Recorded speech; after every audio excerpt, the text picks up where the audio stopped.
문재인 대통령은 왜 지방분권을 공약으로 내걸었을까요? 왜 지방자치단체를 지방정부로 부르겠다고 했을까요? 그것은 바로 복지국가를 만들기 위해서입니다. 실질적인 복지는 확실한 지방분권이 됐을 때 가능합니다. 지방자치의 원래 목적이 복지국가 건설입니다.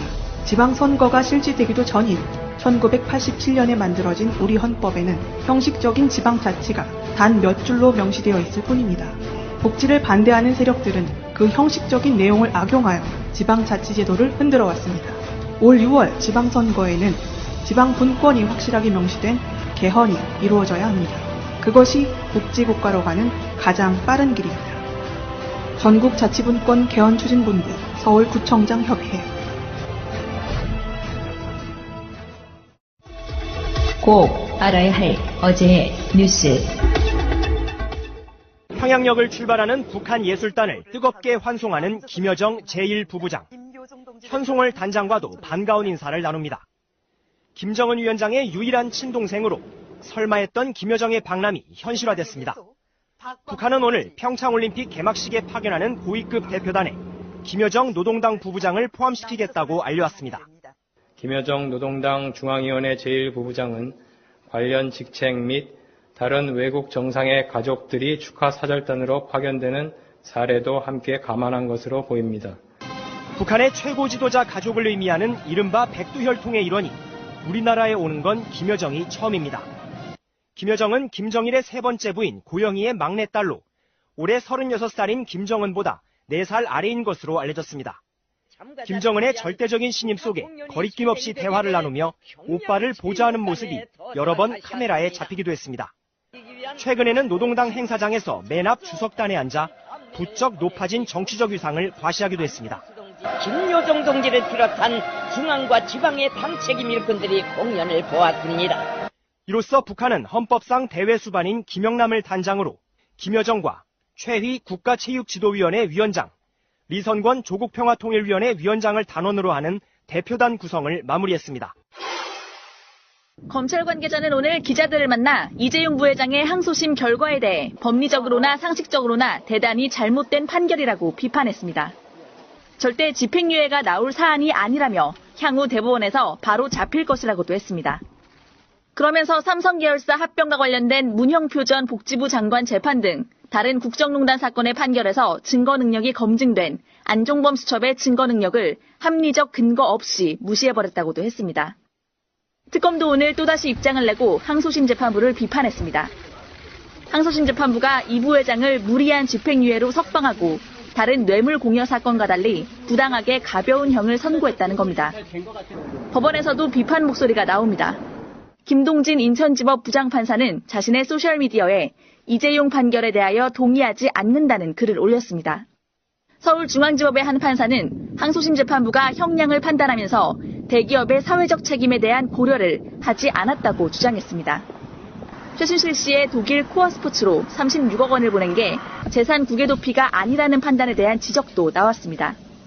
서울중앙지법의 또 다른 판사는 재산이 국외로 빠져나갔다면 그 의도와 상관없이 국외 도피로 보는 판결도 많다고 했습니다. 이에 대해 이 부회장 변호인은 1심 재판에서 안종범 수첩이 증거로 인정된 게 잘못된 판단이었다고 주장했습니다. 또 대법원에서도 항소심과 같은 판단이 나올 것으로 생각한다고 말했습니다. 이명박 전 대통령의 조카 김동혁 씨가 다스 관계자와 도곡동 땅 매각 대금 이야기를 나눈 건 지난 2016년입니다.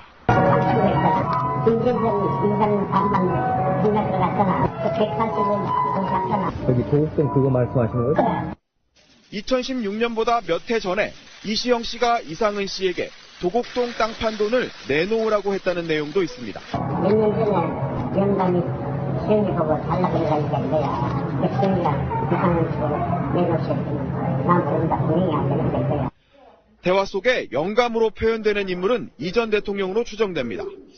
2007년 검찰과 이듬해 특검의 핵심 수사 대상이었던 만큼 한동안 상황을 지켜본 뒤 원래 자기 소유인 땅 판 돈을 되찾으려 했던 걸로 보입니다. 검찰은 이들의 대화에 등장하는 이 전 대통령 측의 요구가 실제로 받아들여진 것으로 보고 있습니다. 검찰은 또 이 전 대통령 측이 되찾은 땅 매각 대금 일부를 사용한 사실도 확인했습니다. 두 차례의 대규모 수사에서도 밝혀내지 못했던 가족 간의 은밀한 내부 거래가 또 한 번 법의 판단을 받게 될 경우 이들의 대화는 중요한 증거로 활용될 가능성이 높습니다. 날씨가 많이 풀렸죠? 오늘 날씨는 바람 안 불고 햇볕 아래 있었더니 봄 날씨. 누가 이런 말 하더라고요. 그렇게 추웠는데 평창 올림픽 시작하려고 하니까 안 추워지는 뭐 이런 느낌. 그 살짝 도움 되는 거죠. 예. 방송 나가는 날 그 다음 날이 바로 개막일이기 때문에 날씨가 일단 개막 시기에는 안 춥고 나머진 추워도 상관없어요. 추워야 제맛이죠. 예. 근데 개막식은 워낙 사람이 이제 많고 내빈도 많이 오니까 약간 풀려주면 날씨가 풀려주면 좋죠. 평창이 추워야 한다고 생각하시는 우리 야수님. 안녕하세요, 야수입니다. 예. 평창이 따뜻해야 한다고 생각하시는 명정님. 안녕하세요, 이병조입니다. 다음에 평창은 온도가 적당히 해야 된다고 생각하는 우리 마차님. 안녕하세요, 극중주의를 추구하는 마차입니다. 아, 예. 겨울 올림픽은 추운 게 맞고요. 추워도 되고 개막식만 뚜껑이 없기 때문에 조금 더 따뜻했으면 좋겠다 이런 생각이 들고요. 2787회 관련해가지고 초등학교 옆에 아스콘 공장, 그 안양에 있는 연현마을, 예. 그 이야기 말씀드렸는데 굉장히 많은 분들이 지금 가서 청와대 청원을 해주시고 계시는데요. 청원 마감일이 2월 18일이에요. 지금 정영식 판사 관련한 청원도 특별감사, 그동안 판결에 대한 특별감사 청원도 청원 올라온 글만 몇백 개라고 그러고 그중에 이제 선택과 집중해서 하나 올라온 게 방송하는 현재 19만 명 행해가고 있거든요. 예. 아마 오늘 저녁이 되면 20만이 넘어갈 수도 예. 있는데 여기는 폭발적인 인기가 있는데 다른 것도 아니고 초등학교 옆에 아스콘 공장이 있다는 이번 부분은 많은 분들이 좀 관심 가져주시길 바라고요. 이것도 공지사항란에 올라와 있습니다. 그런데 청와대가 예전에 한번 그런 거 밝힌 적이 있거든요. 20만이 못 되더라도 이건 꼭 답해 줄 수 있는 부분은 답해 드리겠다 이렇게 말씀하신 적이 있어가지고 이런 부분 저는 기대하거든요. 다른 것도 아니고 자라는 어린 세대들이 어떤 식으로든지 병에 들어가고 있는 거거든요. 네. 그 부분은 좀 많은 관심 바라겠습니다. 자, 오늘 방송 시작하겠습니다. 일단 재밌는 이야기부터 할게요. 미래당, 바른정당하고 국민의당이 당명으로 쓰려고 했던 미래당을 쓸 수 없게 됐다는 아주 즐거운 소식입니다. 그러면 미래당을 못 쓰는데 어떻게 할 거냐? 결국에는 바른미래당, 약칭 안 쓴. 정말 안철수 속으로 그만 좀 괴롭히십시오. 이 바른미래당 제안을 유승민이 했다고 하는데요. 안철수 속 터지겠습니다. 뭔가 기운이 유승민 중심으로만 돌아가. 네. 이상하게 내가 한 건 잘 안 돼. 하늘이 노하셨어요, 내가 봤을 때. 중간에 그거 하나 넣어주세요. 그 정우성 CF 중에 가란 말이야. 너 때문에 되는 일이 하나도 없어. 너 만나고부터 제대로 될 일이 하나도 없어. 가!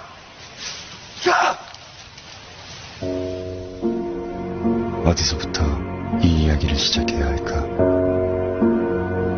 내 나이 20살 이 여자를 만났다.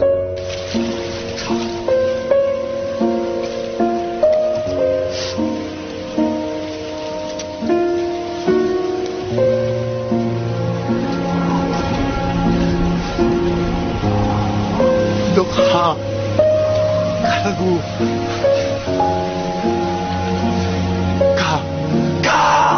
가라 말이야. 날 채워줘.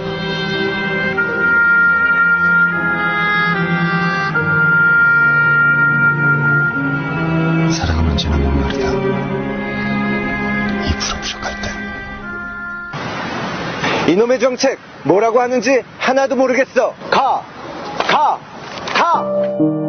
어디서부터 정책 이야기를 시작해야 할까? 너 가라고.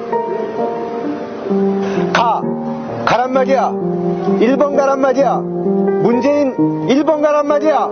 알려줘. 문재인 1번 가. 정책은 언제나 목마르다. 문재인 1번 가.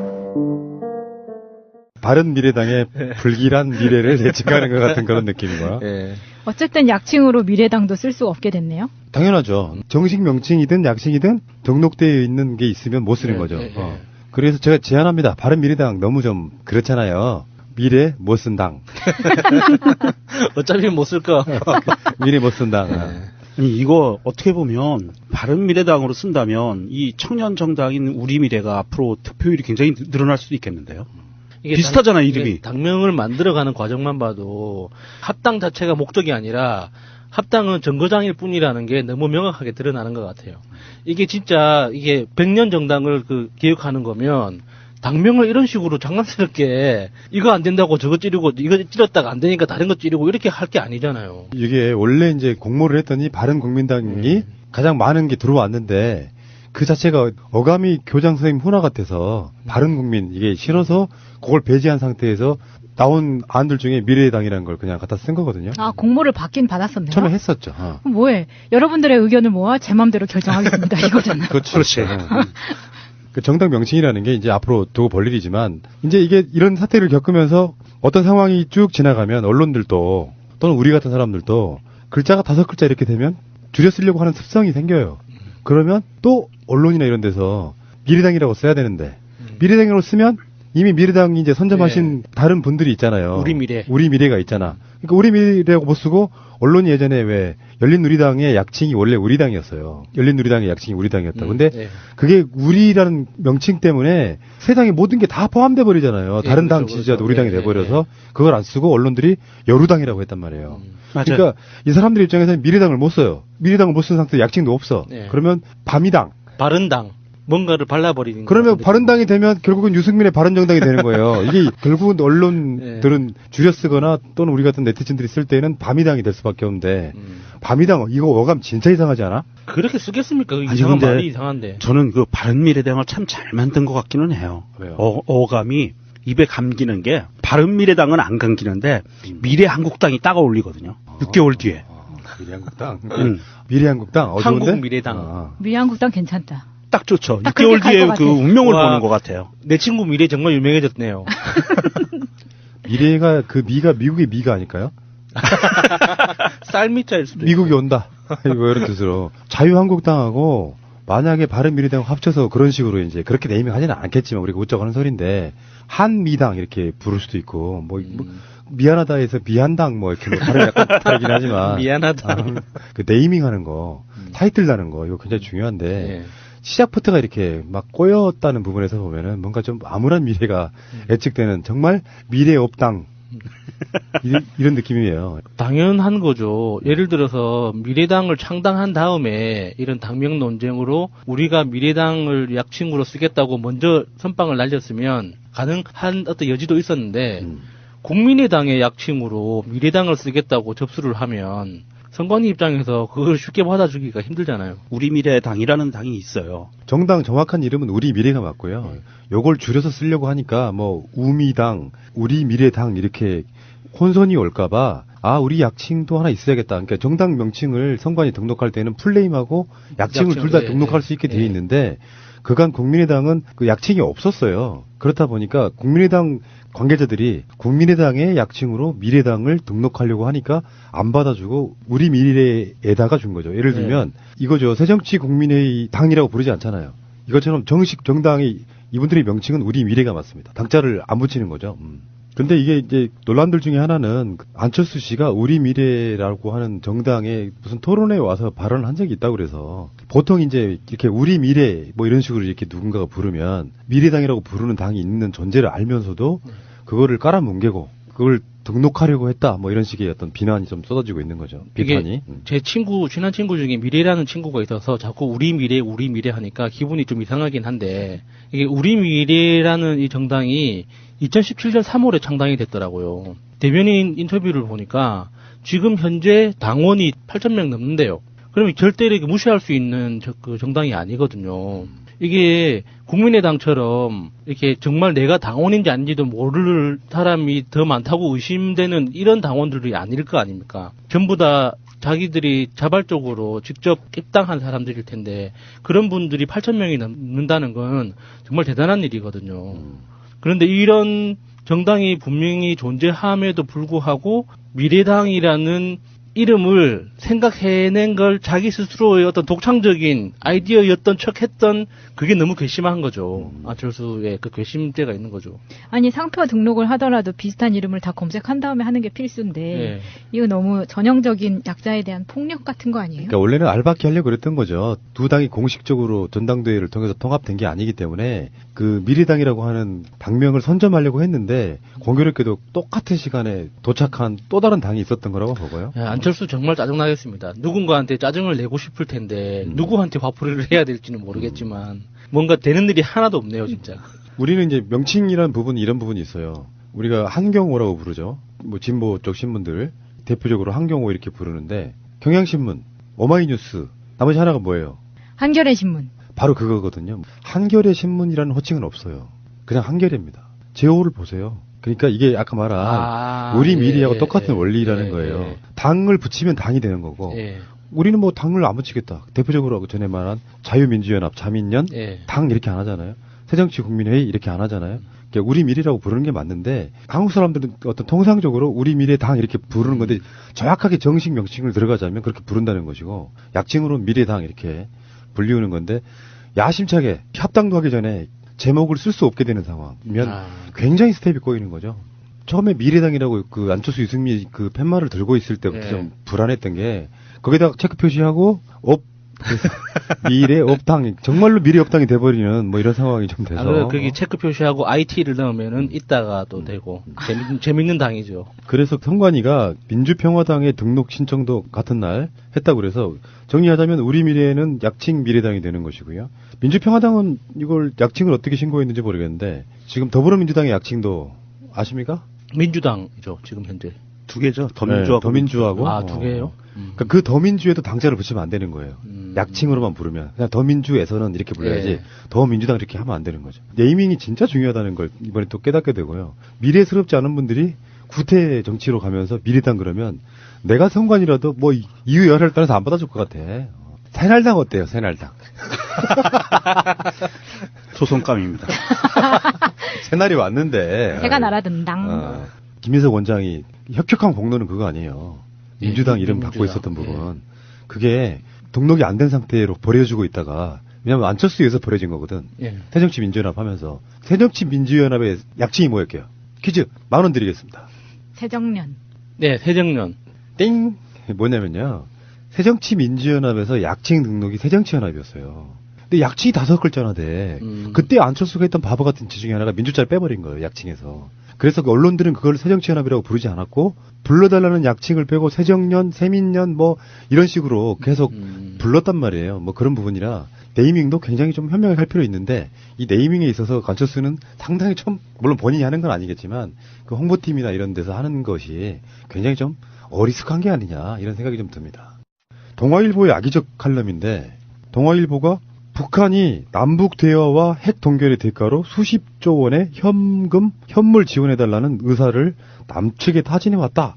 요거를 인용을 해가지고 이건 물론 조선일보의 예전 보도이기도 한데 인용해가지고 칼럼을 써요. 완전히 오보가 아니라 사실은 가짜뉴스지. 허위사실, 명백한 허위사실 유포의 가짜뉴스죠. 가짜뉴스와 나는 오보의 차이가 있다고 보거든요. 그것의 가장 명확한 지점은 뭐냐면은 가짜뉴스는 의도가 있어요. 틀린 걸 알면서 내는 게 가짜뉴스고 오보는 정말로 몰랐거나 해서 실수해서 바로 정정해주는 그건 좀 오보라고 볼 수 있는 거죠. 악의적이죠. 이렇게 말도 안 되는 가짜뉴스인 거를 알면서도 그걸 근거로 이런 주장을 버젓이 칼럼에 실는 거는 데스크에 어떤 특정한 의도가 없이는 불가능한 거잖아요. 근데 이런 가짜뉴스는 동아일보 자체에도 득이 될 게 없는데 김우겸 대변인이 확실하게 사실이 아니다. 메시지를 보낸 사람도 받은 사람도 없다. 내용을 보고 받았다는 관계당국은 더더군다나 있을 수 없다. 청와대뿐만 아니라 통일부, 외교부, 국정원 어디에도 그런 사람은 없었다. 라고 확실하게 밝혔어요. 그런데 아직 뭐 정정보도나 뭐 사과보도 이런 게 전혀 없죠.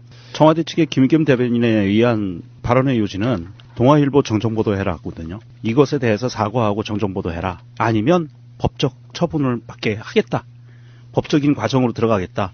그러한 일을 벌이게 당신들이 행동하지 마라. 이런 메시지를 던진 거고요. 청와대 측의 공식적인 대언론 메시지가 첫 번째 나온 겁니다. 그래서 이런 가짜 뉴스로 인해서 혹세무미 나는 언론애들에 대해서 청와대가 이제는 강력하게 대응하겠다라는 메시지를 낸 거고요. 사실 굉장히 반가운 뉴스입니다. 이 부분은.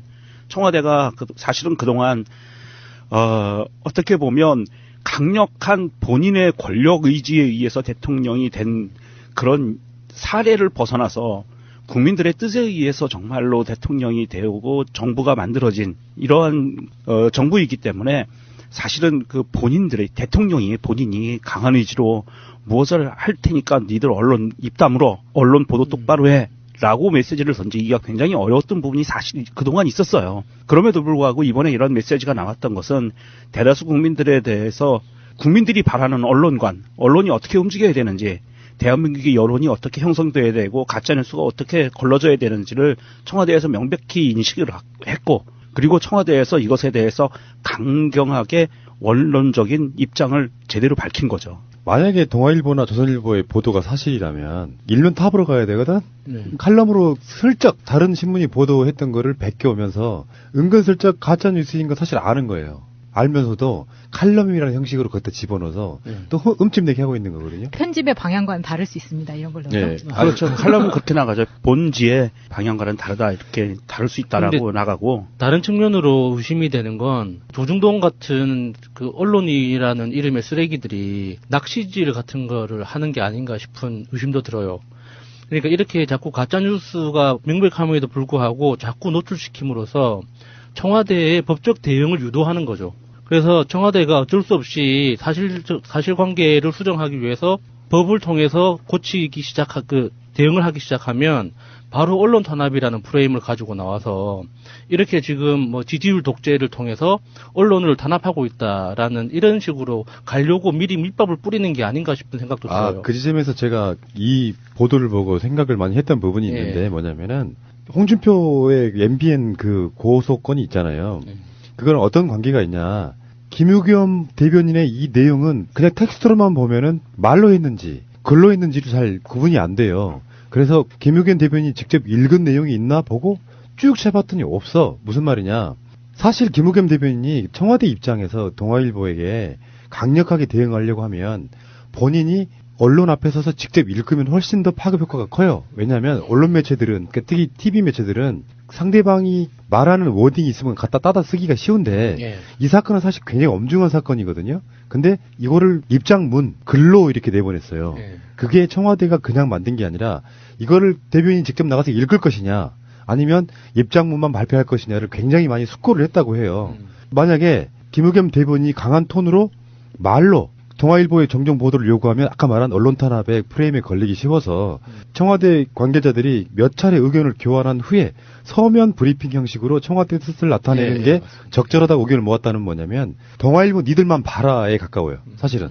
서면으로 나가는 것들은 대부분 보도가 거의 안 돼요. 지면으로는 몇 개 나간 보도가 있지만 TV 보도 채널 종편 이런 데에서는 아예 보도를 안 한 형태. 화면 자료가 없죠. 그러니까 나가더라도 단신이고 이런 관점으로 지금 이거를 대응하고 있더라고요. 근데 동아일보 이 사람들 보고 있으면은 그냥 그런 것 같아요. 조선 동아는 이 조동아리들은 뭐랄까 진짜 올림픽이 망했으면 좋겠다 이거 같아 사실은. 그러니까 올림픽이 망해서 자기들이 가져갈 수 있는 이익이 뭔가 있다고 생각하는 건가요? 안 그러면은 어차피 잘 될 거 아니까 깽판이라도 이렇게 내부적으로 부려보자는 그 속셈일까요? 지방선거죠. 지방선거에 수구 세력으로 불리는 세력들이 괴멸하는 걸 막기 위한 저는 궁여지책이라고 봐요. 그래서 문재인 대통령 지지율 지금부터 떨어뜨리는 방법. 오직 먹히는 건 딱 하나이더라. 색깔론. 그런 방식으로 가는 거죠. 뭐. 그냥 있는 그대로 제 생각을 얘기하면 70조 원이요? 80조 원인가요? 80조 원? 이거 700억 달러 정도밖에 안 돼요.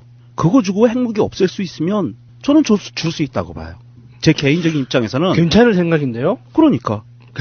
그거 핵무기 없애고 한반도에 70조 원 주고 평화를 살 수 있다면 사는 것도 괜찮죠. 아니 70조 원이라니까 우리가 어마어마하잖아요. 그냥 700억 달러예요. 700억 달러 그러면 우리나라 경제 구조에서 수출 규모로 볼 때 700억 달러 줄 수 있다고 보거든요. 근데 이거는 제가 최근에 많이 강조했던 부분 중에 하나인데 프레임 싸움에서는 저렇게 이야기하면 안 돼요. 프레임이 있지도 않은 사실인데 있는 걸 가정하고 줘도 돼 안 줘도 돼 논쟁이 돼버리면 진짜로 있는 것처럼 돼버려서 진짜 중요한 건 그런 적이 없다가 끝내는 게 중요한데 우리 입장에서는 명정님 속마음 같으면은 나도 그런 생각 하고 싶지. 근데 그 프레임이 줘도 돼 안 줘도 돼 논쟁으로 가면 주면 안 된다고 생각하는 사람들한테는 극렬하게 반대편에 서게 만드는 효과가 있죠. 그러니까 거기서 끝내야 되는 거야. 만약에 그렇다 치더라도라는 것은 저들이 바라는 프레임이라는 거예요. 그 논쟁으로 빠지게 만들고 싶다. 만들려고 하는 그런 프레임이다. 자, 어쨌건 동아일보 정정 보도 하세요. 홍준표처럼 해야 됩니까? 청와대 출입 금지. 부스 빼! 문재인 대통령이 청와대 춘추관에 직접 나타납니다. 그래서, 동아일보 빼! 부스도 빼! 법적 대응으로 가게 되는 그런 불상사까지 벌어지면 청와대 측에서는 뭔가 제재를 가하겠죠. 네. 김우겸 대변인이 장제원처럼 기자들한테 둘러싸여가지고 동아일보 기자랑 막 언성 높이고 이야기해. 품격이 없어 이 새끼들이 진짜. 김우겸 대변인이 그런 거죠. 야 똥아. 아이씨, 알겠습니다. 잠시 후에 다시 오겠습니다. 지금부터는 좀 길게 이명박 이야기를 해볼 텐데, 일단은 이명박은요, 청와대 특수활동비에 대해서 나는 그런 시스템이 있는지도 몰랐다. 이게 엄청난 거짓말이라는 것을 요즘에 최근에 계속 밝히고 있는데. 사실 그 MB는 숨소리 빼고 다 거짓말인 거 우리 다 알잖아요. 네. 다 거짓말인 거 아시죠? 그러니까 최근에 또 김백준이나 김희중 등의 특활비뿐만 아니라 또 다른 사람들이 특활비를 받았다는 게 드러난 거예요, 지금. 네. 거기까지 간 건 드러난 거야. 국정원에서 자, 돈 배달 청와대 누가 받았어?까지는 드러난 거예요. 그래서 지금 압수수색을 한 게 박재환 전 그 당시 무슨 수석 이런 사람 이명박 정부의 최측근으로 통행했던 인물이 하나 있고 국회의원도 했고요. 장다사로. 뭐예요 이 사람 이름이? 이름 왜 이래요? 뭐 종교적인 뭐 이런 부분이 아닐까 싶은데 이 두 사람에 대한 압수수색을 한 이유가 김백준하고 김희중뿐만 아니라 박재환이나 장다사로한테도 특수활동비가 전달된 거예요. 그러니까 이명박 정권 때 여러 가지 경로로 국정원 특수활동비를 해 드신 거죠. 그러니까 하나가 더 드러난 거죠, 이제. 쪼개기죠. 그러면 이제 또 방법은 똑같아. 이 두 사람 압수수색, 다음에 검찰 소환, 그리고 구속. 그렇죠. 그러면 또 불어. 계속 쌓여가는 거예요. 사실은 이 사람들이 있으나 없으나 죄는 저는 똑같을 거라고 보는데 마일리지가 쌓이는 거예요. 이명박을 소환하는 것보다 훨씬 좋은 방법이에요. 이재호가 평창올림픽 개막식 안 갈 수도 있어 이렇게 협박하잖아요. 가기도 못하고 안 가기도 못한 굉장히 고심 중이라고. 안 가면 누구 손에? 근데 저쪽은 이렇게 받아들이는 것 같아요. 문재인 대통령이 초청장까지 보냈으면서도 검찰은 계속 수사하고 있다. 뭐야 니들 오라는 거야 말라는 거야 이렇게 따지고 있는 거예요. 그것과 이것은 별개죠. 사람이 공과 사를 구분해야지. 둘 다 공적인 거. 그쪽은 이렇게 보는 거예요. 그쪽은 대통령이 지시하면 다 한다고 생각하는 마인드가 아직도 있는 거예요. 그럼 만약에 초대장을 보내놓고 검찰 수사를 잠시 중지한다 그러면 또 검찰과 청와대가 한패라고 또 뭐라 그럴 거 아니에요. 그렇죠. 이명박 측에서 평창에 안 온다 그러면 고맙지 뭐. 그 얼굴 안 봐도 되니까. 경비도 줄이고. 아니야 와야 돼. 내가 말했잖아. 동남아시아 어떤 나라의 속담. 악마의 얼굴을 보면 장수한다. 문재인 대통령이 장서기를 바랍니다. 아 끔찍할 것 같아 나는. 그 옆에 서 있는 게. 그러니까 이런 식으로 계속 밝혀지고 있어서 더 공포스러운 건 뭐겠어요. 이명박 입장에서. 조금 분위기가 다운될 만하면 박재환 장다사로. 그러니까 국정원의 뭔가를 보고 특수활동비 내역을 쭉 보는데 어떤 게 어떻게 터져나올지 모르는 게 가장 공포스러운 거예요. 일단 국정원 특활비 부분은 그렇다고. 이명박 입장에서 피가 마르죠. 초청장 보냈으면서 검찰한테 좀 그만해달라고 하면 안 되나? 뭐 이런 생각도 할 수 있잖아요. 네, 그러니까 또 그 김윤옥한테 전해졌다는 그 10만 달러인가 하는 그것도 이게 김윤옥이랑 같이 손잡고 사진 찍을 수도 있는 사태가 올 수 있거든요. 그러니까 MB가 지금 판단 잘해야 됩니다. 이게 와이프는 집에 두고 혼자 나올지 손잡고 나와야 되는지 이거는 MB가 어떻게 하느냐에 따라 달려 있는 거기 때문에 지금 검찰로서는 둘 다 한 방에 부르는 게 그림은 좋겠지만 확실히 부담스러울 거거든요. 부부라고 구치소에서 같은 방에 넣어주면 그야말로 이명박에는 생지옥이 따로 없을 텐데. 절대 그런 일은 없습니다. 남녀는 구분해서 가둬놓기 때문에. 아, 그래요? 가족방으로 같이 있을 수 없어요? 그런 거 없어요. 네. 너무 인간적이야. 가끔 가다가 미국 영화 보면 이렇게 부부 면회할 때 따로 이렇게 시간을 주는 경우는 있는데 부부가 공범으로 사기질을 했다든지 범죄를 저질렀을 경우엔 같이 못 만나게 해요. 공범이나 그렇지. 이런 관계인데. 입 맞출 수 있어요. 예, 키스 아니에요. 뽀뽀도 해요. 키스 아니에요. 왜 이러세요? 끔찍해. 말을 맞춘다고 해야지 사실은. 가만히 생각하니까 끔찍해. 야구장에서 본 걸로 만족합시다. 문제는 이명박이 자기 부인뿐이 아니라 지금 걸려 있는 게 형들, 조카들 더하기 자기 아들까지 걸려 있어요. 그런데 문제는 뭐냐 하면 대한민국의 형법이라는 체계가 굉장히 인간적인 형법 체계를 갖고 있어서 아빠, 엄마, 아들이 같이 들어가잖아요. 그럼 이게 정상 참작이 되죠. 형량이 줄어요. 진짜요? 예. 한 방으로 퉁쳐지는 거? 그런 게 아니고 특히 아들에 대해서 형량이 줄어들어요. 그런 거는 조직범죄로 처리해야 되는 거 아니에요? 그런 게 있어요. 그래서 가족들끼리 가족이 무슨 강력범죄에 걸려서 들어가잖아요. 네. 폭행이나 살인이나 등등등 들어가면 엄마 아빠가 같이 들어가고 아들도 들어가는 경우에는 아들을 봐준다든지 또 특히 아들이 미성년자인 경우에는 엄마의 형량을 깎아줘서 집행유예를 풀어준다든지 뭐 이런 식으로 굉장히 봐주는 게 많아요. 한국 형법이. 그래서 굉장히 인간적이라 이시영은 아마 형량이 굉장히 줄어든 형량을 받을 수도 있어요. 안타깝긴 하지만 형법을 개정해야 됩니다. 또 누가 나올지는 몰라요. 우리가 뭐 청와대라고 하는 조직은 우리가 뭐 청와대에는 뭐 김희중하고 김백준만 있었냐 그건 아니니까 네. 굉장히 많은 거에 얽혀 있어서 당시 수석이나 비서관들이 받은 돈들이 계속 나오고 있으면 정말 불안할 거라고 생각이 들고요. 여러분 이거 다 거짓말한 걸 아시죠? 자, 지금부터는 검찰이 발표한 내용을 한번 들어가 보면 우리가 계속해서 지금까지 다스는 누구 겁니까? 라고 외쳤던 부분에 대한 답이 사실 나온 겁니다. 네. 다스는 사실상 이명박 거다. 이렇게 법적인 어떤 판결이 내려지지 않았기 때문에 사실상이란 말이 붙는 거고 수사하는 사람들 입장에서는 이명박 거네 이렇게 결론 내렸다고 보면 될 것 같고요. 우리가 그때 당시 대선 때 BBK도 내 것이 아니고 도곡동 땅도 내 것이 아니고 이랬었던 부분이 뒤집힌 상황이라고 보시면 될 것 같고 당연하죠. 이명박이라고 하는 사람이 이따가 이제 그런 얘기 나오죠. 왜 그게 문제냐 이런 얘기가 나올 텐데 도곡동 땅의 진짜 주인은 이명박이다 이렇게 잠정 결론을 내렸다고 그러고요. 도곡동 땅이 1985년에 15개 매입돼요. 15 전체 15개. 근데 10년 뒤에 1995년 10년 뒤죠. 포스코 개발에 263억 원에 매각됐습니다. 헐. 엄청나 10년 만에 지금 사실상 거의 한 20배 가까이 된 거죠. 20배 가까이. 그것도 그 영법 빌딩 지하에서 부르는 대로 사주라라는 명령을 받고 가서 산 거죠. 그렇지. 그러니까 어떤 권력적 관계가 있기 때문에. 다음에 그 매각 대금을 이상은과 김재정이 각각 130만 원씩 죄송합니다. 우리가 너무 스케일이 작아. 130억 원씩 나눠 가진 거예요. 예. 일단은. 그래서 나중에 여기서 이제 대부기공이 나오는 거죠. 다스의 전신인 대부기공이 설립된 게 1987년이에요. 근데 1995년에 포스코 개발한테 263억 원에 매각했던 바로 그 해예요. 이상은한테 130억이 김재정과 둘이 나눠 가졌는데 그 이상은이 1995년에 대부기공이 유상증자를 하게 돼요. 거기에 매각대금 가운데 그 돈으로 7억 9천만 원인가를 유상증자해서 사실은 대주주의 반열에 오르는 이 상태인 거거든요. 네. 1995년에 그러니까 도곡동 땅을 포스코 개발에 매각할 당시에 그 당시에 계약서 표지에 그렇게 포스코 개발 직원들이 메모를 해뒀다고 했잖아요.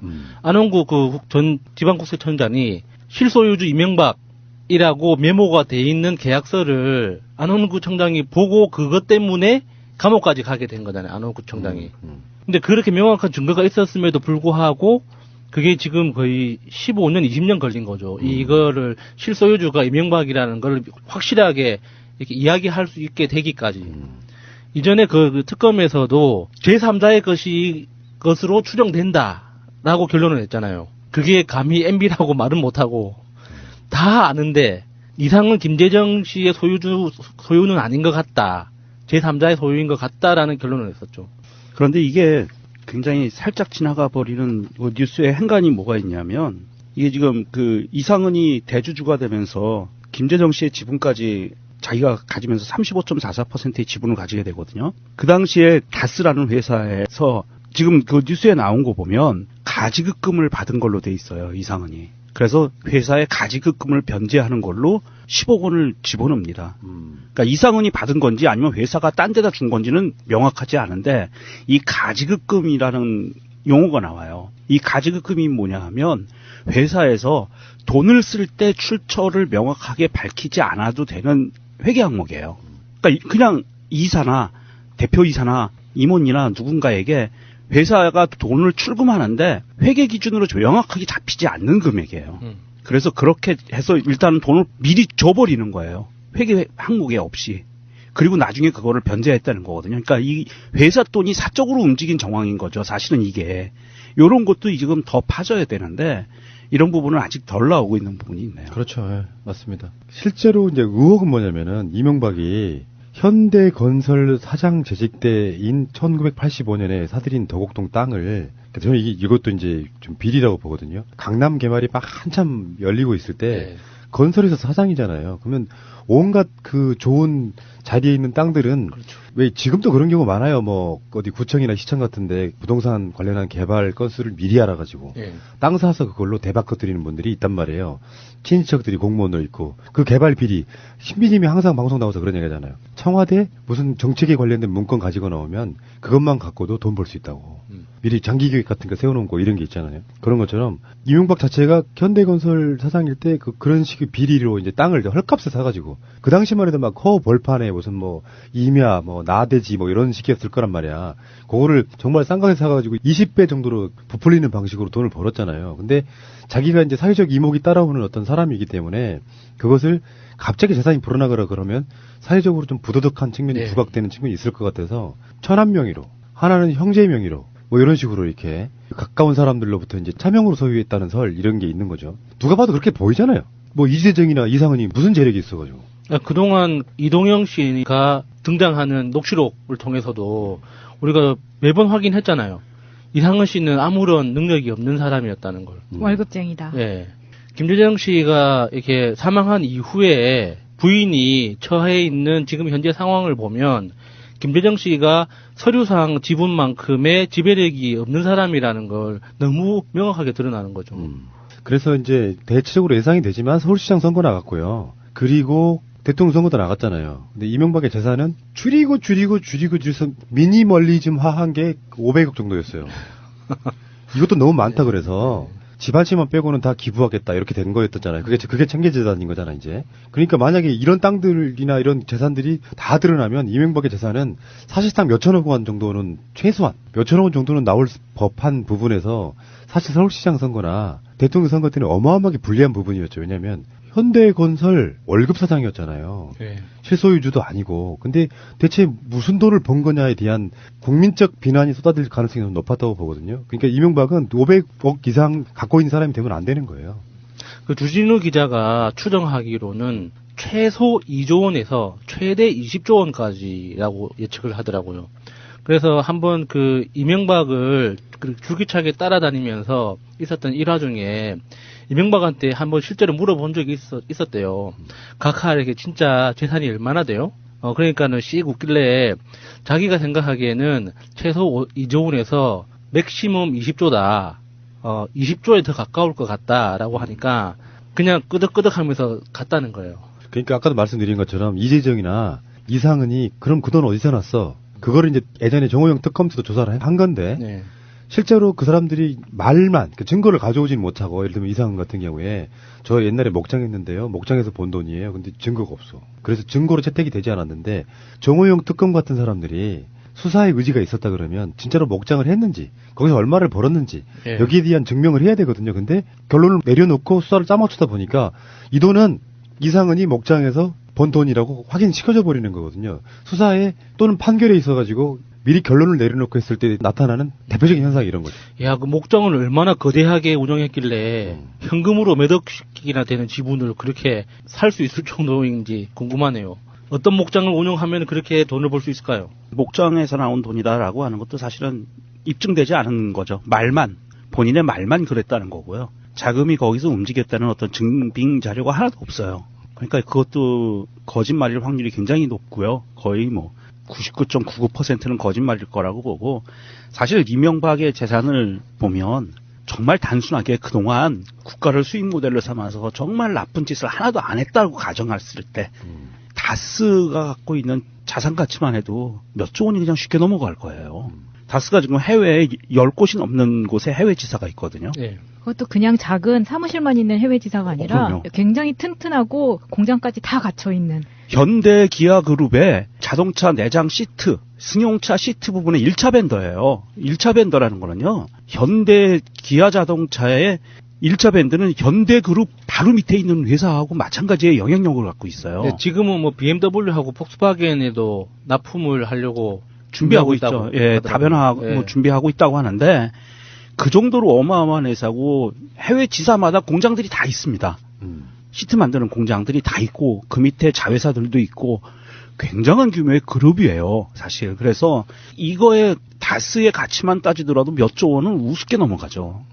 그러니까 이명박이 무슨 토론회 같은 데 나와가지고 옛날에 그게 다 내 땅이라면 얼마나 좋겠습니까, 엄마.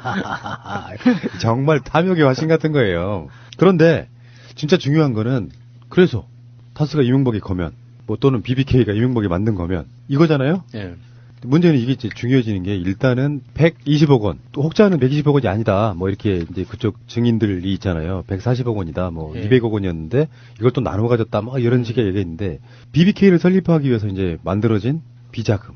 그러니까 공식으로 드러난 것만 120억인데 그러면서 이거를 비자금이라는 건 다른 거 다 필요 없어요. 비자금이라는 단어가 딱 나오면 비자금이라고 말하면 안 돼요. 횡령이죠. 예.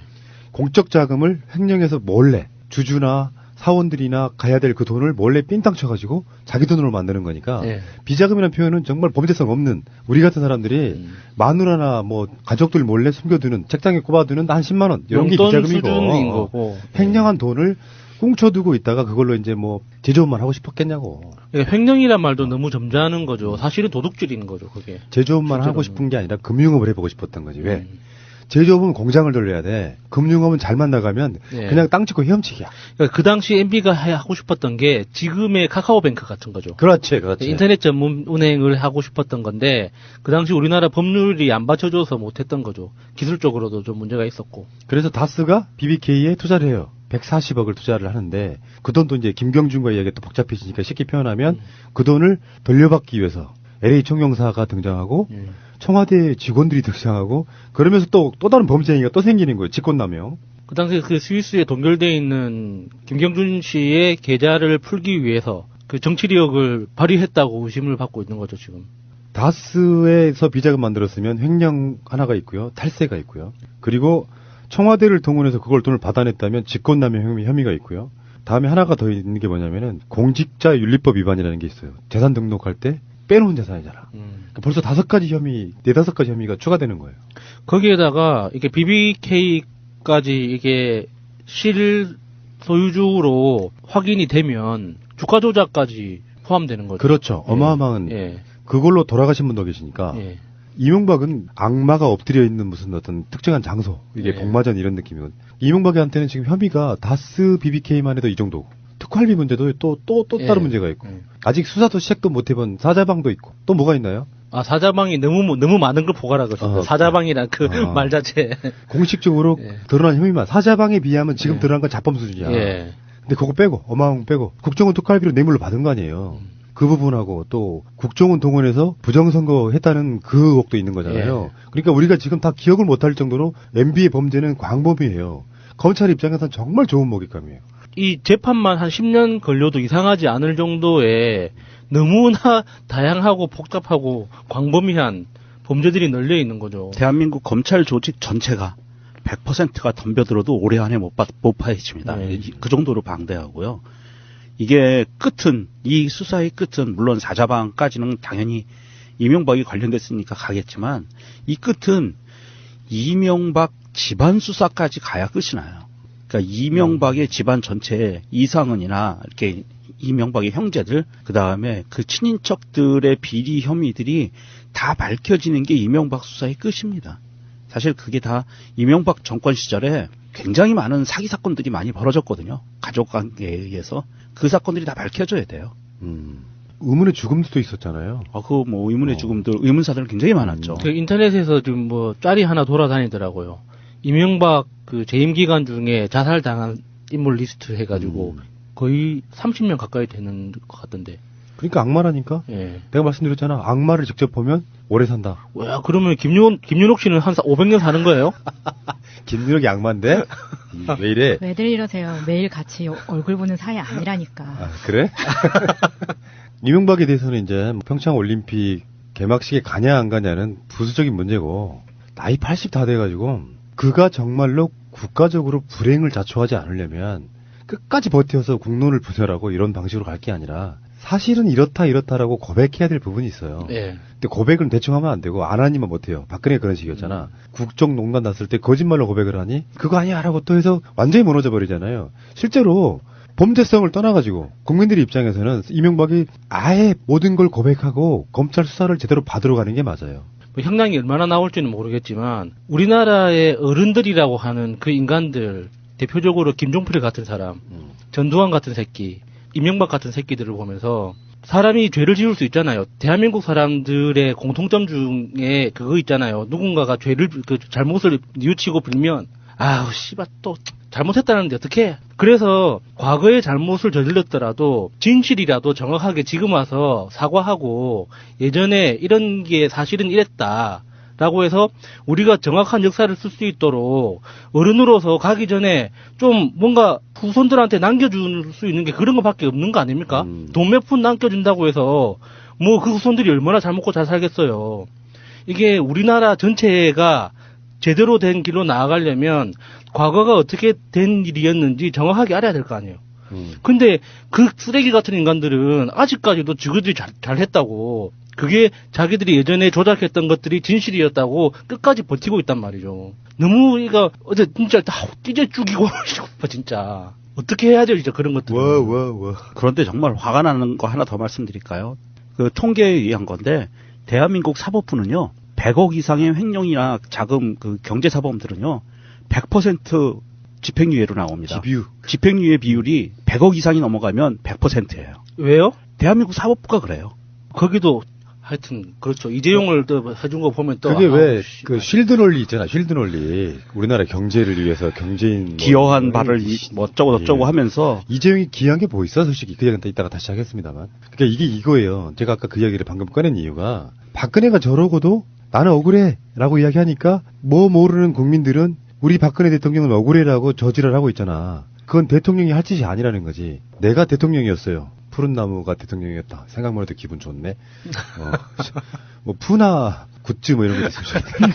근데 대통령을 지낸 자가 명백히 이게 실정법 위반이거나 위헌 상황에 관련돼서 탄핵을 당했다면 국민들에게 진솔하게 고백하고 용서를 구하면 죄는 지었을지언정 국민적 감성은 그래 저 사람은 자기 자신의 죄에 대한 반성이 있네라고 국민적으로는 윤리적 도덕적으로는 어느 정도 이렇게 벗겨지는 측면이 있는 거예요. 마찬가지로 대통령을 지냈다는 건 뭡니까? 진보 보수를 떠나가지고 한 나라를 대표한 나도 대표했던 이명박이에요. 야수와 명종과 마차를 대표했던 이명박이라고. 근데 그런 자가 끝까지 나는 억울해. 저건 내 땅이 아니야를 몰고 가면 설사 그러다가 재판 받다가 또는 감옥살이 하다가 뒤져버리면 국민들 나머지 입장에서는 이명박이 그 말을 믿는 소수의 사람들은 이명박을 누군가가 정치 보복했다고 생각하는 거죠.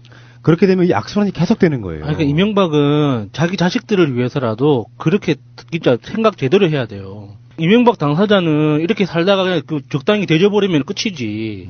앞으로 살아가야 될 그 아들과 그 손자들은 그 이명박의 자손이라는 이유만으로 그 대한민국 그 청소년들이 신상털이 안 할 것 같아요? 그 사람들이 무슨 일을 하든 어떤 직업을 가지든 어떤 사업을 하든지 간에 그 주변 사람들이 신상털이 안 할 것 같아요?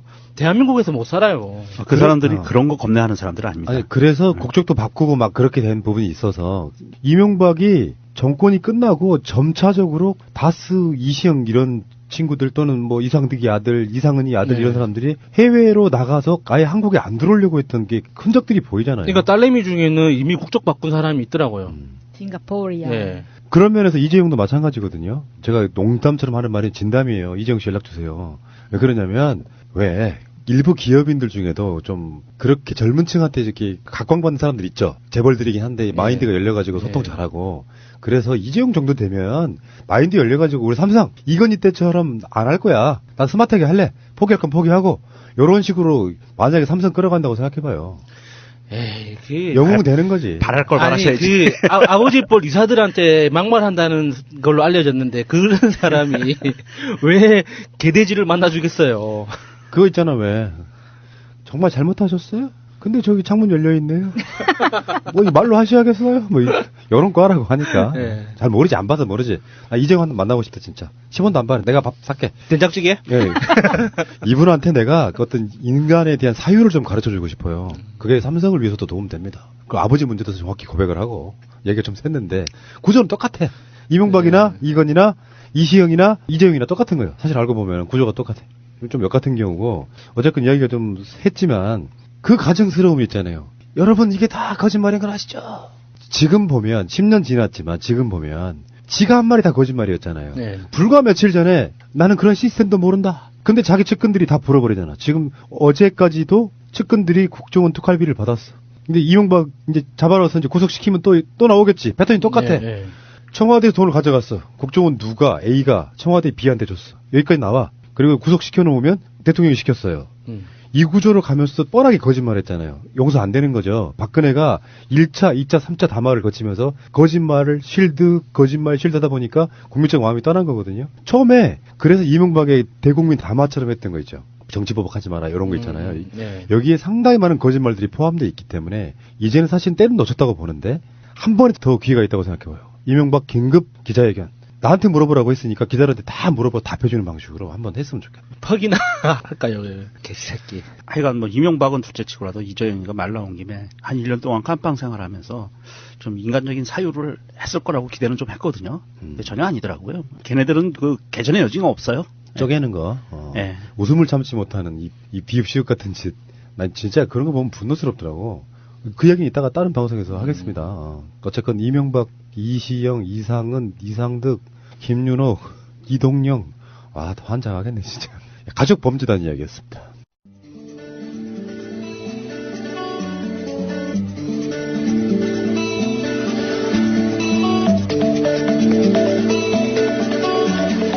예, 나 껌 좀 씹어봤어. 3번째 시간이 왔습니다. 그 약초님이랑 기대됩니다. 그 이리 씨 네. 놀았던 이야기를 들으면서 너무 순해. 아, 이유식 먹은 느낌이에요. 이유식. 이 사람들은 뭐 하고 살았지? 이런 사람들이 나중에 화산 폭발이 되는 거예요. 늙어서. 아니 늙어서 노는데 맞들이면 몸 상한다니까요. 아니 늙어서 지금 화산 폭발 되려고 지금 축적해 놓고 있는 거예요 지금. 제가 고등학교, 중고등학교 때도 여러 가지 일화들이 많지만 네. 시간이 짧은 관계로 딱 짧은 거 하나만 네. 고등학교 때 고등학교 1학년, 2학년 2년 동안 반장을 했었거든요. 그런데 1학년 초부터 이제 친구들이랑 이제 술 맛을 들여가지고 거의 매일 저녁 술을 먹었어요. 아, 어쩐지 그러니까 내 거라고 술할만 하네. 술을 마시고 집에 가면 뭐 하겠습니까? 잘 거 아니에요. 네. 근데 아무리 잠을 자도 술은 그 수치가 해소되려면 일정한 수면 시간이 필요합니다. 그렇기 때문에 학교에 오면 뭘 하겠어요? 항상 잤거든요. 학교에서 자지. 네. 그래서 1학년 때는 그래도 좀 1학년이라는 긴장감 때문에 제가 직접 일어나서 차렷 격리를 시켰거든요. 근데 2학년 때는 제가 자고 있으면 애들이 안 깨웠어요. 대신에 이제 부반장이 일어나서 인사를 시켰단 말이죠. 야, 아니 반장이 이렇게 술 먹고 그렇게 할 수가 있단 말이에요? 아, 그렇게 됐었어요. 그래서 제가 이야기하고 싶었던 일화는 거의 2학년이 다 끝나갈 때쯤이었어요. 겨울 방학하기 며칠 전이었는데 우리 학교에 영어 선생님 중에 굉장히 점잖은 할아버지 선생님이 계셨어요. 그 학생들한테 반말 안 하시고 이렇게 욕도 안 하시고 그 때리지도 않고 항상 점잖게 이렇게 하시던 선생님이 하여튼 뭔가 이렇게 반에서 이제 제가 시작한 장난으로 이제 반 수업 분위기가 막 엉망이 된 거예요. 그래서 제가 이제 시작한 장난 때문에 그렇게 된 거였거든요. 그러니까 선생님이 너무 화가 나서 반장 나와 이렇게 된 거예요. 그래서 제가 쓱 일어나서 나갔거든요. 그러니까 그 선생님이 네가 왜 나와 이러는 거예요. 어떻게? 제가 반장입니다. 인사는 제가 시켰잖아. 쟤는 부반장인데요. 그때 선생님이 열받아가지고 제 뺨을 때렸어요. 너무 열받아가지고. 왜냐면은 그 선생님한테는 저는 항상 자는 애. 항상 이게 모든 수업 시간 대부분의 시간을 잤거든요. 제가 반장이었어? 네, 어떤 선생님은 내가 자는 것 때문에 그 담임 선생님한테 고발을 해가지고 담임 선생님을 통해서 저를 막 들볶기도 하고 안 그러면 직접 그 교무실을 끌고 가서 막 때리기도 하고 했는데 그 선생님은 자면 자는가 보다 하고 내버려 두는 사람이었단 말이에요. 근데 그 선생님이 그 1년 가까이 자던 애가 갑자기 반장이라고 벌떡 일어나니까 거의 뭐 브루스 윌리스가 귀신이래 이거랑 똑같은 거 아니야. 야스가 반장이래. 충격을 너무 받으신 거지. 그래서 제가 고등학교 다니면서 정말 여러 명의 선생님한테 맞았지만 가장 억울하지 않았던 가장 맞을만 했다 인정하는 맞아도 싼 경우 케이스로. 그래서 제가 이게 껌 좀 씹었다라는 주제를 가지고 어느 포인트를 잡아야 될까, 어느 시기를 딱 해야지 가장 풍부한 이야기가 나올까 막 고민하다가 지금으로 치면은 클럽이라고 하죠. 나이트 다녔던 이야기. 고등학교 다녔어요? 아니요. 제가 고등학교 다닐 때는 락카페라는 게 한참 이렇게. 락카페. 예, 락카페 뭐 유행하고 뭐 노래방이 이제 막 이렇게 보급되기 시작해서 노래방에 일일 카페, 락카페 이런 거 그 유행할 때. 청소년들이 출입이 안 되는 시절이었거든요. 그럼에도 불구하고 안 가겠어요? 그냥 미친 듯이 갔었죠. 근데 그런 거는 중고등학교 때 이야기이기 때문에 좀 불법적 요소가 너무 많습니다. 그래서 오늘 주제랑 딱 맞는데 꼼수 씹었더라. 그래서 학교가 폐교될 수준이에요. 이거 다 밝히면? 제가 다녔던 중학교는 폐교됐습니다. 그럼 편하게 얘기해. 진짜 제가 다녔던 중학교는 그 정말 너무 문제가 많아가지고 폐교됐어요. 없어졌는데 군 전역한 이후에 이제 성인으로서 합법적으로 놀았던 그 나이트 클럽 이야기. 아, 이게 재밌겠네요. 원래 첫 나이트 클럽 이런 거 재밌거든요. 네. 예전에 제가 인라인 스케이트 동호회 했다는 네. 말씀 드렸었잖아요. 예. 아, 그때 아주 그냥 아주 그냥 건강 스태미나 가장 좋을 때. 그 시절이었어요. 보통 하루의 스케줄이 어떻게 되냐면 아침에 11시, 10시, 11시에 일어나면 이제 점심을 먹고 동호회 게시판을 찾아봅니다. 찾아보면 이제 번개 공지가 올라와요. 그러면은 번개 공지가 올라오고 나면 그걸 확인하고 이제 장비를 세팅을 하는 거죠. 장비 정비하고 이렇게 가기 전에 그래요? 그 번개 내용이 뭐냐면 보통 이런 거예요. 남포동에서 부산대까지 로드. 로드라는 게 뭐냐면 인라인 스케이트를 타고 남포동역에서 출발해서 부산대 캠퍼스까지 가는 그런 거예요. 그 당시에는 도로교통법상에 인라인 스케이트에 대한 제약이 없었어요. 그래서 그냥 도로 타고 그냥 갔어요, 그냥. 그래서 막 선발대가 가가지고 차 통제하고 그렇게 좀 미친 짓을 했었거든요.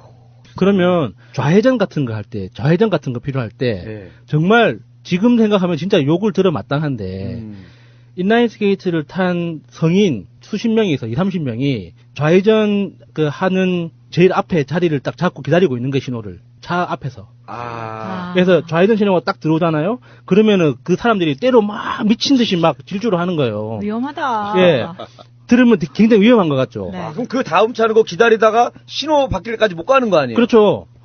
그러면 운전자들은 겁나서 그러니까 사람 칠까봐 겁나서 함부로 못 들어오거든요. 거기에.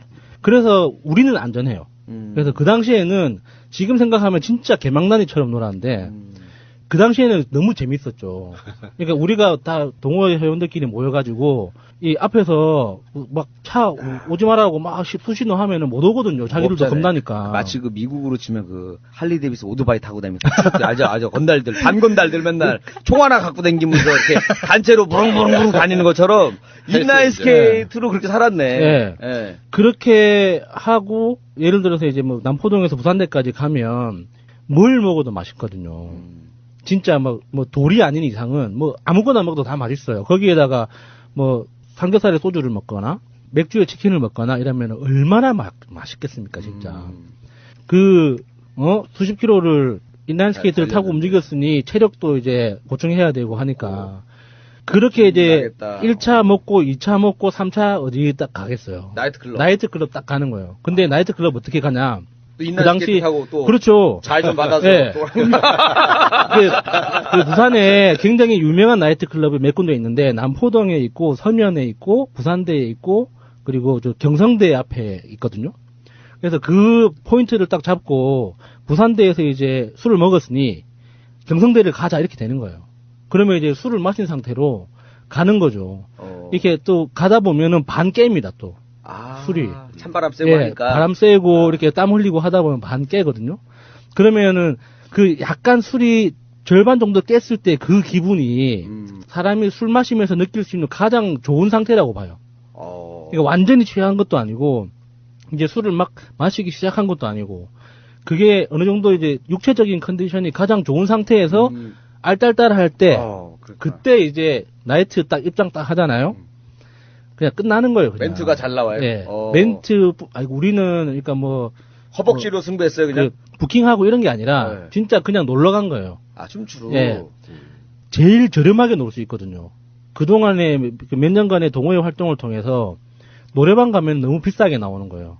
노래방 가서 물 마시면서 놀 수는 없잖아요. 술값이 예. 그러니까 차라리 그 돈으로 반값만 내고 나이트 가서 맥주 시켜놓고 나가서 춤추면서 막 기차놀이 하고 노는 게 훨씬 더 재밌는 거예요. 나이트에서 기차놀이 제일 짜증나. 그러니까 기차놀이가 그때는 우리가 동호회 사람들이 레크레이션 다 그 유니폼을 다 입고 있거든요. 예, 팀복. 팀복. 입장이 됐어요? 네, 팀복을. 다 팀복 네. 인라인, 무슨 인라인 써있고 네, 뒤에. 네, 맞아요. 팀복을 입고 들어갔기 때문에 우리끼리 어떤 결속력? 아니, 우리끼리밖에 놀 수밖에 없는 여건인 것 같은데요. 뭐 부킹하고 네, 그런 게 안 될 것 같은 지금 상황인데. 생각하면 굉장히 부끄러운 짓인데, 그 당시만 해도 그게 진짜 너무 재밌었어요, 진짜. 그래서 어느 정도였냐면, 그게 이제 나이트 가서 놀기 시작한 게 2001년도? 이쯤이었는데, 진짜 최고조에 이르렀던 게 이제, 그 월드컵 시즌이 다가오고, 그렇죠. 예, 그때, 이제 모든 나이트 클럽에서 이제 빨간색 중심으로 이렇게 다 디자인하고, 조명도 빨간색으로 바뀌고 하면서, 한 명이 이제 무대를 장악하기 시작했어요. 우리 동호회 회원 중에 한 명이. 너무 하이 돼가지고. 기분이 업돼서? 예, 업돼가지고 무대를 장악하기 시작하니까 한 명이 무대에 올라가니까 혼자 내버려두면 안 된다. 하고 또 한 명이 따라 올라가고 해가지고 우리 팀이 굉장히 유명해진 거예요. 나이트에서? 예, 그러니까 돈도 안 받고 무대 올라가서 놀아주는 거잖아요. 분위기를 띄워준다고. 아니, 거기 나이트 장사 안 될 것 같은데. 아니요. 이게 그때는 딴 나이트에서 자꾸 애네들 보내는 거 아니야? 우리 망하게 하려고? 자꾸 손님 줄어, 애네들만 오면. 요즘은 클럽에 들어가려면은 조건이 필요하잖아요. 네. 그러니까 나이도 있어야 되고, 이렇게 옷도 좀 봐야 되고 하는데, 슬리퍼 신으면 안 되더라고. 예전에는 뭐 그냥 들어가면 무조건 오케이죠. 그런 게 있어요. 그래서 그런, 모르겠어요. 이게 웨이터들끼리 우리 때문에 고민을 했는지 모르겠지만, 우리는 인라인이라는 교통수단이 있었기 때문에, 부산 시내에 있는 모든 클럽을 다 다녔어요. 이동수단은 확실하니까. 예. 왜냐면 어디선가 술을 먹고 술 깰 겸 다른 동네로 이동하는데 인라인을 타고 가니까. 지금 생각해보면 굉장히 위험한 건데, 그죠? 예. 인라인이 위험하죠. 밤에 본인들은 모르겠지만 운전하시는 분들 봤을 때 잘 안 보이거든. 갑자기 휙휙 지나가니까. 그거는 또 우리가 또 그 동호회 차원에서 안전 규정이 있었죠. 이렇게 장비를 반드시 챙겨야 되는 야광봉이나 이렇게 그 복장 규정 같은 게 우리 동호회 차원으로는 있었어요. 그래서 절대 남들한테 피해 주지 않으려고 했지만 지금 생각해 보면은 아무 소용이 없었네요. 그 좌회전했을 때 짜증 많이 났을 것 같아. 그래서 제가 그 당시에 이제 나이트 클럽을 다니기 시작하면서 그게 너무 맞들여가지고 정말 인상적으로 이렇게 남아있는 기억 중에 하나가 그 다음 날이 섹시 댄스 대회 보고 나오는 겁니까? 다음 날이 자극적인 거? 예비군 훈련을 가야 되는 날이었어요. 다음 날. 예비군 훈련을 가야 되는 날인데 이미 내 몸은 번개에 와버렸고 이미 술은 마셔버렸고 나이트를 가자고 하는데 갈까 말까 고민하다가 계속 먹다가 그 당시에도 저는 야수였거든요. 별명이? 예, 이름이 야수였어요. 그래서 이 머리가 거의 이 마차님처럼 머리가 어깨까지 긴 상태에서 노란색으로 염색했던 상태였거든요. 꼴 보기 싫어. 얘기만 들어도 꼴 보기 싫어. 꼴 보기 싫어. 네. 얘기만 들어도 꼴 보기 싫어. 그 상태에서 이제 술이 막 들어가면은 에이 몰라 그냥 가는 거야 하면서 가게 되잖아요. 그래서 그날도 나이트클럽을 갔다가 너무 이렇게 삐를 받아가지고 열심히 춤을 추고 놀다가 허리를 삐끗한 거예요. 아침에 일어나니까 일어나질 못하겠는 거야. 허리가 아파가지고. 그래가지고. 그 머리에 하고서는. 예. 꼴 보기 싫어. 생각만. 그 머리로 하고서, 허리 하고 있는 거, 생각만 해도 꼴 보기 싫어.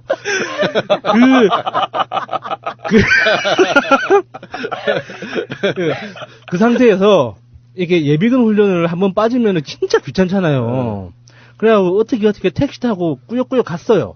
가가지고, 거기에서 예비군 훈련 4시인가 5시인가 끝나고, 바로 한의원을 갔죠. 한의원 가가지고, 침 맞고 나니까, 괜찮더라고요. 그래서 또 나이트를 갔습니다. 대단하네. 그냥 뭐 한 번 꽂으면 바로 낫네요. 그냥 침 한번 놨더니 바로 나네. 젊을 때니까 그때 한참. 그런 것처럼 어떤 날은 너무 심하게 놀고 자고 일어났더니 목이 안 돌아가서 또 한의원을 가고 저녁에 바로 또 나이트를 가고 이런 일상적인 생활들. 듣고 나니까 그 한의원이 어디예요? 좀 알려주세요. 되게 용한 것 같아. 그러네. 거기가 허리 못 쓰는 사람을 한번 놨더니 바로 나이트를 갈 정도면은 명이네. 야, 이거 대단한 건데. 그러니까 이게 놀았다는 그 개념이, 그러니까 저는 지금 정말 단순하게 이제 접근을 한 건데, 저는 지금은 이제 모든 게 귀찮아요. 그러니까 뭐 나이트처럼 뭐 음악 빵빵하게 나오는 거였죠. 저는 그래서 극장도 잘 안 갑니다. 극장에서 시끄러워서? 나오는 이 그 사운드가 너무 커서 불편해. 그냥 앉아서 보는 게. 놀 만큼 놀았다 이거지. 네, 그래서 그런 거 있잖아요. 이렇게 룸이라고 하는 룸사롱? 예, 룸사롱이라고 하는 그런 곳도 그 음악 소리 빵빵하게 안 나오잖아요, 거기는. 그러니까 거기도 이제 계속 이렇게 출입을 하다 보면 어느 순간 나 지금 뭐 하는 짓인가 싶은 때가 오거든요. 그러니까 그때부터는 뭐 어디 가서 누가 뭐 거하게 놀았네 하면 뭐 그래 고생 많다 이런 생각이 들지 뭐 부럽다 뭐 가고 싶다 이런 생각이 드는 게 아니고 난 아직까지는 부럽다는데. 그러니까 이게 제가 한참 룸사롱을 다닐 때 거기에 이제 그 마담 누나들한테 이야기 들었던 게 있거든요. 그 마담 누나들한테 그 사람들은 비즈니스 그러니까 사업가들이에요. 왕마담들은 이 새끼 마담들도 일종의 매니저들이고 실제로 이제 접대를 하는 그 여자 아이들이 우리가 생각하는 그 노동을 하는 거지 대부분은 그 관리자들은 사업가들이기 때문에 이게 사업하는 사람들이랑 이야기가 돼요. 그래서 그쪽 업계, 유흥업계들이 이제 어떻게 조직되고 회사가 만들어져서 매니저를 리크루팅하고 이 사람들을 구하고 돌아가는 이 이야기를 듣다 보면 재미가 없는 거죠. 점점 재미가 없어져요. 너무 많이 알아버리니까. 그냥 모르는 상태에서 와 누구 이쁘더라. 어떤 마담 누나 이쁘더라. 막 이런 상태에서 가면 정말 재밌거든요. 근데 이제 너무 많이 아니까 계속 뻔질나게 가다 보면 이제 그 마담 누나들이랑 누나 동생 하게 되고 여러 가지 이야기를 하다 보면은 이제 요즘 고충들에 대해서 뭐겠어요. 이제 업소 운영하는 문제에 대해서 우리 얼마 전에 세금 조사 받았어. 예, 뭐 그런 얘기 듣고 나서 놀 수가 없는 거지. 이제. 그렇게 이제 하다 보면은 그 업계의 실상을 알게 되잖아요. 그렇지. 그러면 짧은 치마 입은 여자가 옆에 와서 뭔가 오빠 하면 불편해. 그렇지. 넌 나한테 왜 그러니? 이럴 것 같아. 막 이렇게 되는 거죠. 야수 씨 오늘 오면은 처음 왔는데 동생이 등록금 마련해 주려고 언니가 힘들게 벌러 온 거야. 재밌게 놀아. 재밌게 놀 수가 없잖아. 너무 많이 알고 있으니까. 그렇게 되더라고요. 그러니까 이게 노는 것도 늦게 알게 되면 진짜 위험하거든요. 나도 그래서 그런 게 부러운 게 나는 그때 뭐 대학교 졸업할 때까지 그렇게 놀아본 적이 없으니까 나중에 뭔가 막 엉뚱한 데서 튀는 것 같아요. 분출할 시기가 올 것이 화산처럼 부글부글 끓고 있어. 나도 지금 부글부글 끓고 있어. 뼈만 기다리고 있어요 지금. 그 갑자기 늙어서 그러면 진짜 몸상해요 뼈사가. 안돼. 그래서 저기 멸치 자주 먹어가면서 할 겁니다. 그러니까 제가 예전에 그 나이트를 다니면서 그 여러 가지 봤던 인간 군상들을 보고 또 제가 온몸을 던져가면서 진짜 이러다 죽을 수도 있겠다라는 생각을 한 적도 있었거든요. 너무 놀아서? 예, 그러니까 이러다 죽어도 이상하지 않겠다라는 생각이 들 정도였어요. 침 맞고도 일어날 수가 없겠다. 언젠가 침 맞았는데도 갑자기 천으로 덮어줄까봐 좀 겁이 나셨구나. 그러니까 이게 사람이 흥이 너무 이렇게 오다 보면 마약이 그런 건지는 모르겠어요. 근데 자기가 이렇게 너무 재미있다 그런 느낌이 계속 지속되면 육체적으로 분명히 문제가 생기거든요. 그래서 많이 아프고 많이 다치고 했었어요. 그럼에도 업돼가지고. 예. 그럼에도 불구하고 그 재밌다는 걸 알기 때문에 계속 하는 거죠. 그러니까 나이트 가는 것뿐만 아니라 아까 제가 말씀드렸던 로드라고 하는 거 있잖아요. 어딘가에서 목적지를 정하고 인라인스케이트를 가는 그걸 하고 이제 부산에서 울산까지 간 적도 있어요. 저 통일전망대에서 부산까지 내려오는 프로젝트도 있었거든요. 그런 식으로 하다 보면 이게 내리막길이라는 게 생기잖아요. 오르막길을 진짜 너무 힘들지만 내리막길 내려가면 지금 생각하면 너무 아찔한 순간이 많아요. 그 당시에는 막 재밌다고 막 히히낙낙 했었는데 지금 생각하면 와 내가 지금 살아있는 게 이건 정말 하늘이 허락한 거구나. 기적이구나. 예. 실제로 다친 사람도 있죠. 많죠. 그러니까 이게 헬멧이 깨져가지고 병원에 실려가는 친구들도 많죠. 그래서 막 내리막길에서 굴러가지고 온몸이 다 찢어져가지고 막 철가상에 피투성이 된 경우도 있고. 병원에 보내고 나서는 다시 또 자기 나이트 와가지고 그렇죠. 네. 그 친구 못까지 우리가 신나게 놀아보자. 야 오늘도 아무도 안 죽었어. 좋아. 비록 병원 4주 진단 나왔지만 아무도 죽지는 않았어. 신나게 놀아보자. 그러니까 제일 심하게 다친 친구가 양팔과 양 두 다리가 다 부러진 친구가 있었어요. 석 달 동안 우리가 당번 정해가지고 병원 출퇴근하면서 밥 먹여주고 씻겨주고 했던 친구가 있었거든요. 서로 진짜 친하긴 했겠네요. 네. 그거는 부산에서 한 거잖아요. 네, 부산에서. 요즘 심심해서 어떻게 해요, 그러면? 딱 심심한지 모르겠어요. 이게 다 여러분들 덕분이죠. 다 새날 덕분입니다. 새날에서 딴 생각을 못하게 오래 잡아두고 있습니다, 여러분. 다행인 줄 아세요. 제가 몸이라도 좀 건사해야지 꾸준히 방송할 수 있을 거 아니에요. 요즘 굉장히 조심해서 살고 있습니다.